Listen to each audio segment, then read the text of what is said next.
ESPN 등 여러 외신에서는 김민재가 리버풀과 파리 생제르맹의 관심을 동시에 받고 있다는 보도를 해왔습니다. 그리고 단 몇 시간 뒤에 이렇게 대패를 당하고 김민재가 많이 뚫리면서 좀 민망해졌어요. 사실점을 하고 평점 4점이 나온 김민재. 그런데 상당히 많은 매체에서 센터백이 최저 평점이 아니었다? 정말 역대급 엉망인 경기를 한 나폴리의 경기 후 현지 반응 살펴봅니다. 안녕하세요, 통기자입니다. 3일 새벽 이탈리아 나폴리의 스타디오 디에고 알만도 마라도나에서 열린 세리에A 29라운드 후토크를 앞서 보내드렸고요. 이번엔 평점을 보겠습니다. 나폴리가 밀란에 0대4로 대패했어요. 이번 시즌에 나폴리가 이렇게 진 적이 없죠? 그것도 0대4 완패를 당했습니다. 이 패배는 이 4월 안에 밀란과의 챔피언스리그 8강 2경기가 남아있다는 점에서 앞으로 남은 2경기의 가위바위보를 더욱더 힘들게 만드는 그런 루치아노 스팔레티 감독의 골머리를 썩게 만드는 패배였고요. 또한 나폴리가 25분 만에 2골을 내준 경기가 지난 2019년 8월 이후 처음이라고 하네요. 김민재 선수가 2022년에 합류했으니까 당연히 처음 겪는 거죠. 그리고 세리에A에서 1위 팀이 4실점을 내주면서 패배하는 건 2015년 9월 이후 처음이라고 합니다. 정말 오랜만이죠. 이렇게 나폴리가 패배하는 건 이렇게 대패할 것은 누구도 예상하지 못한 뜻밖의 일이었습니다. 물론 패배에도 불구하고 선두를 독주하고 있던 나폴리가 선두가 불안해졌다거나 우승 확률이 좀 적어졌다거나 이런 건 없습니다. 우승은 하겠지만 이번 패배가 앞으로의 흐름 또한 두 번째 목표가 된 챔피언스리그의 호성적에 얼마나 악영향을 미칠지는 지켜봐야겠죠. 현지 반응 중에 첫 번째입니다. 루치아노 스팔레티 감독의 멘트를 보죠. 스팔레티 감독은 늘 좀 담백한 멘트를 하면서도 좀 재치를 섞는 그런 사람이죠. 밀란 경기력이 좋았고 우리가 평소보다 못한 경기력이었다라고 일단 인정을 했습니다. 그리고 분석 내용이 상당히 정확한 것 같아요. 우리가 라인 사이의 공간을 활용했고 밀란은 그 공간을 잘 활용했다. 정확히 스트라이커도 미드필더도 트랙쿼르티스타도 아닌 그런 선수들로 활용했다. 그러니까 밀란이 정형화된 윙어, 정형화된 스트라이커 이런 식으로 좀 뻣뻣한 공격을 한 게 아니고 어떤 포지션이 애매한 유연한 선수들로 공격을 한 것이 나폴리를 공격하는 데 효과적이었다. 이런 표현으로 볼 수 있겠습니다. 원래 공격형 미드필더인 브라임 디아스가 오른쪽 윙어를 맡았고요. 원래 수비형 미드필더인 베나세르가 공미를 맡았고 왼쪽 윙어인 하펠 레앙은 원래 좀 스트라이커 성향의 선수죠. 이렇게 정형화되지 않은 선수들이 뛴 것이 밀란의 승리 요인 중에 하나라고 볼 수 있겠네요. 또한 그들을 1대1로 막은 건 우리가 제대로 분담을 하지 못했다는 뜻이다. 그러니까 상대와 1대1 수비를 한 것이 패착이었다. 협력 수비를 했어야 했다. 이런 얘기인데 이건 역시 정확한 분석으로 볼 수 있겠습니다. 또한 이날 나폴리의 선수단 컨디션이 밀란보다 훨씬 안 좋았어요. 이 점에 대해서는 마티아스 올리베라와 삐오트르 지엘린스키가 문제를 안고 돌아왔으며 오시면은 부상이다. 우리가 이번 라운드에 불어냈던 건 맞지만 밀란도 국가대표 치르고 선수들이 있는 건 똑같았다라고 하면서 우리 팀에 부상자가 있고 컨디션 난조인 선수가 많은 거 맞지만 핑계대지 않겠다라는 태도를 얘기를 했습니다. 이 감독이 얘기하지 않았지만 당연히 김민재 선수의 어떤 누적된 피로, 심신의 피로가 굉장히 좀 악영향을 미쳤다고 볼 수 있겠죠. 또 기자회견에서 스팔레티 감독의 답변보다는 좀 눈에 띄는 게 질문인데 앙기사와 지엘렌스키에 대한 질문에 이어서 로보트크에 대한 질문까지 비판적인 질문이 계속 이어지는 그런 스크립트를 볼 수 있었거든요. 이 선수들은 모두 미드필더죠. 그러니까 나폴리가 중원에서 밀란에 완전히 싸먹혔다는 게 현지 기자들 눈에 먼저 띄었나 봐요. 그래서 미드필더들 못했다는 얘기를 질문에서 엄청 해댄 그런 기자회견이었던 것 같습니다. 자, 다음에 나폴리의 주장인 디로렌조가 총대를 맨다 그러죠. 이렇게 어떤 책임을 지는 입장에서 인터뷰를 했어요. 우리의 팀의 플레이는 거의 아무것도 작동하지 않았다. 그러나 우리 팀의 목표에는 아무런 영향을 미치지 못한다. 패배는 언제나 쓰린 법이니 이젠 다음 경기를 생각해야 한다. 라고 앞으로의 좀 선전을 다짐하는 그런 좀 긍정적인 인터뷰를 들려줬습니다. 자, 김민재 선수에 대한 어떤 평점을 중점적으로 보기 전에 스탯을 잠깐 볼까요? 김민재는 후반 36분까지 뛰었습니다. 이날 선발 출전했는데 풀타임을 뛰지 못하고 후반 36분에 주앙 제주스와 교체됐어요. 아마 어떤 경기력 차원의 교체라기보다는 다음 경기를 대비하기 위한 또한 부상 대비를 위한 부상 방지를 위한 휴식 차원의 교체였다고 생각이 됩니다. 패스 성공률이 84%로 정확한 패스 58회, 공중볼 경합 4회 중에 3회 성공, 가로채기 1회, 걷어내기 2회. 이 중에서 패스 횟수와 공중볼 경합 성공 횟수는 이날 두 팀 통틀어서 최다였습니다. 하지만 패스 이렇게 많이 했는데도 패스 성공률이 평소보다 낮았다. 팀 평균보다 낮았다. 이것은 이제 나폴리 전반적인 플레이가 작동을 안 했고 김민재가 그것을 뭐 혼자 힘으로 뚫어주지 못했다. 김민재 역시 함께 부진했다라는 것을 보여주는 기록이라고 할 수 있겠죠. 자, 이제 평점으로 넘어가 보겠습니다. 먼저 스카이스포츠 이탈리아입니다. 김민재 선수에게 4.5를 줬고요. 팀 내 최저, 경기 최저입니다. 김민재와 함께 라흐마니 역시 최저고요. 또 앙기사가 최저예요. 아까 말씀드린 것처럼 미드필더들이 굉장히 좀 비판을 많이 받았다고 말씀드렸죠. 그렇다 보니까 사실점을 한 경기는 센터백이 최저 평점을 받는 게 당연한 거 아니겠어요? 그게 숙명이죠. 뭐 반대로 말하면 사득점을 한 경기가 있다면은 공격수가 뭐 다른 플레이 내용을 차치하고 최고 평점 받을 거고요.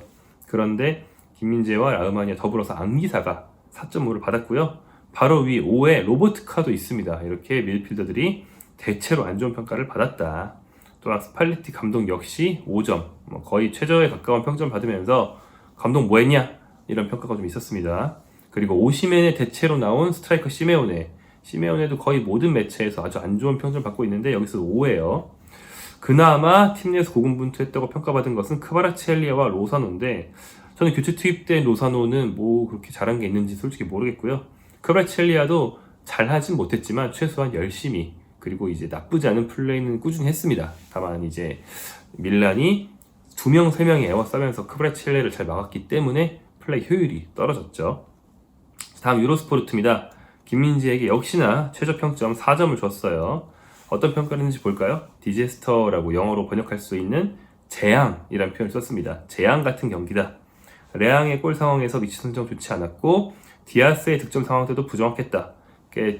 초반에 2실점인데 두 번째 실점 같은 경우에는 김민재가 올리비에 지루와의 헤딩 경합에서 지진 않았어요. 하지만 머리를 스치고 문전에 떨어진 것이 디아스의 골이 되었죠. 이상하게 불안했다. 김민재가 불안한 거는 이제 평소에 안정적인 선수인데 좀 이상한 일이었다는 얘기죠. 이상하네, 얘 왜 이러지? 이런 느낌으로 쓴 말 같고요. 마지막으로 살레마키어스에게 쉽게 뚫렸다. 네 번째 실점 상황에서 드디어 김민재가 정통으로 뚫렸거든요. 김민재 혼자 뚫린 게 아니고 4명이 뚫린 거라서 김민재 혼자서 책임은 아니지만 아무튼 김민재 뚫렸습니다. 그래서 이 점까지 꼬집으면서 김민재에게 4점을 준 유로스포르트입니다. 김민재와 라흐마니 역시나 최고 저평점이고요. 그 위에 디로렌조와 스팔레티 감독이 있습니다. 여기는 은돈벨레가 최고 평점이에요. 하긴 했어요. 예. 선발 미드필더들이 원치 안 좋다 보니까 교체 투입돼서 은돈벨레가 볼키핑도 하고 고군분투에 가까운 건 했지만 아시잖아요. 은돈벨레 그 좋은 볼키핑이 효율이 나지 않는다는 거. 이날도 큰 효과는 없었습니다.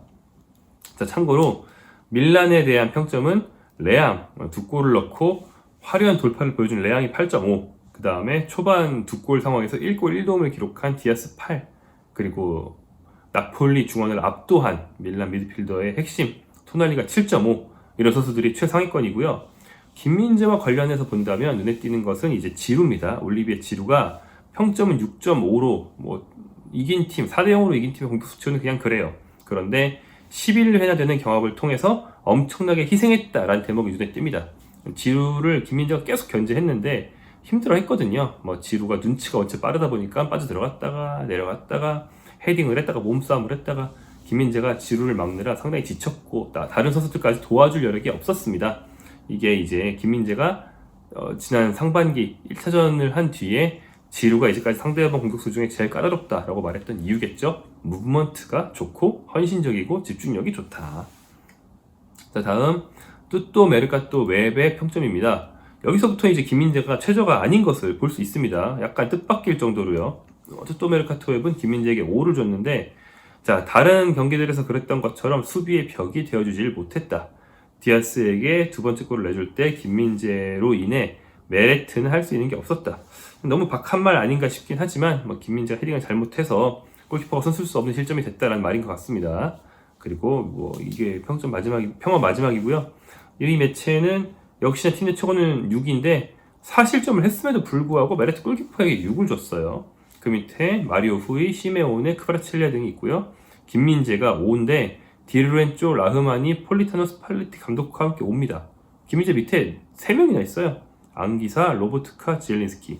앙기사, 로보트카, 지엘린스키 누굽니까? 미드필더 3인방이죠. 얘네들이 센터백보다 더 못했다라는 게 이 뚜또 메르카토 웹이라는 매체의 관점입니다. 일리는 있다고 봅니다. 뭐 이게 꼭 맞는 말이라고 할 수 없지만 일리는 있어요. 다음 지역지로 넘어가겠습니다. 칼추나폴리 24 같은 경우 김민재에게 4.5를 줬어요. 그러면서 피지컬을 활용하려 노력했고 후반 8분 실점 위기를 막기 위해 지루를 견제했다.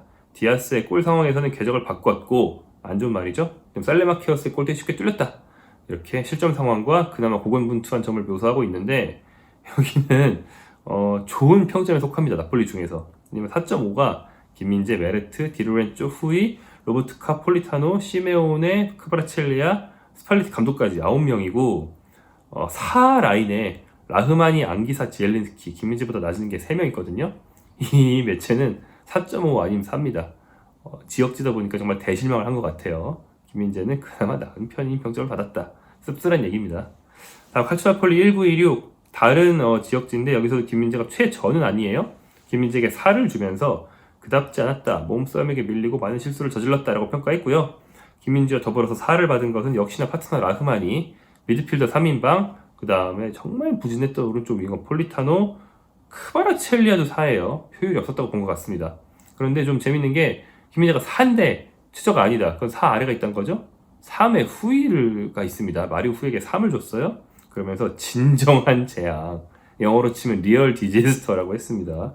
너무 폭언 아닌가 싶을 정도네요. 실점 상황마다 실수했고 자주 자기 자리에서 벗어났다라는 평가입니다.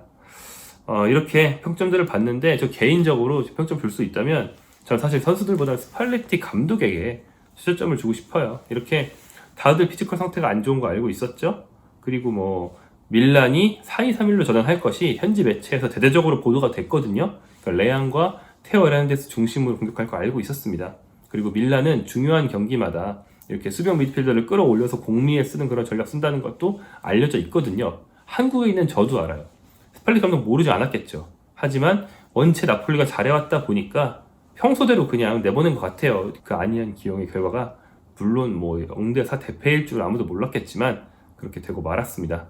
이날의 패배를 좀 타산지석 삼아서 챔피언스리그에서는 비슷한 모습을 반복하면 안 되는 게 나폴리의 입장인데요. 자, 경기 단 몇 시간 전까지 ESPN 등 여러 외신에서는 김민재가 리버풀과 파리 생제르맹의 관심을 동시에 받고 있다는 보도를 해왔습니다. 그리고 단 몇 시간 뒤에 이렇게 대패를 당하고 김민재가 많이 뚫리면서 좀 민망해졌어요. 하지만 이적설은 앞으로 이어질 것 같은데 이렇게 관심을 많이 받고 있는 상황에서 김민재가 부진했다는 것은 그만큼 휴식이 절실하다는 뜻으로 볼 수 있겠습니다. 사실 그 대표팀 경기 이후에 그 인터뷰와 이어진 논란에 붙였지만 이번 2연전에서 김민재는 마음뿐 아니라 체력적, 신체적으로 엄청나게 거의 혹서에 가까운 일정을 소화했습니다. 김민재, 손흥민, 황인범 이 세 유럽파 선수들이 2경기 풀타임을 뛰었잖아요. 친선 경기인데 이런 건 상당히 드문 일이에요. 그만큼 클린스만 감독이 첫 부임이다 보니까 맞춰갈 것도 많고 또 2경기 다 거의 이길랑 말랑 하다가 못 이겼다 보니까 좀 욕심도 났던 것 같아요. 그런데 김민재는 이 3인방 중에서도 가장 좀 휴식이 필요한 선수 아니겠습니까? 필요에 의한 근육 부상을 이번 시즌에 2번이나 당한 거 알고 계시죠? 그 월드컵 때 하필 월드컵 때 터져서 대표팀에서 잘 활약을 못했고 소속팀 돌아가서 또 터졌습니다. 지금 종아리는 시한폭탄이 달려있는 상태예요. 그런데 한국까지 날아와서 2경기 뛰고 또 비행기 타고 돌아갔습니다. 이번 경기도 사실 출전 자체가 무리였을 걸로 보이고 스팔리티 감독이 막판에 빼준 것도 그런 이유가 아닌가 생각이 되는데요. 챔피언스리그 8강 2경기를 일단 최소한 다치지 않고 뛰려면 또 원래 기량을 보여주려면 휴식이 정말 절실한 게 김민재의 상태입니다. 다음 경기 최저 평점 안 나오려면 일단 쉬어야겠고요. 저는 개인적으로는 바로 다음 경기, 그러니까 챔피언스리그 말고 리그 경기 레체가 상대일 텐데 안 나왔으면 합니다.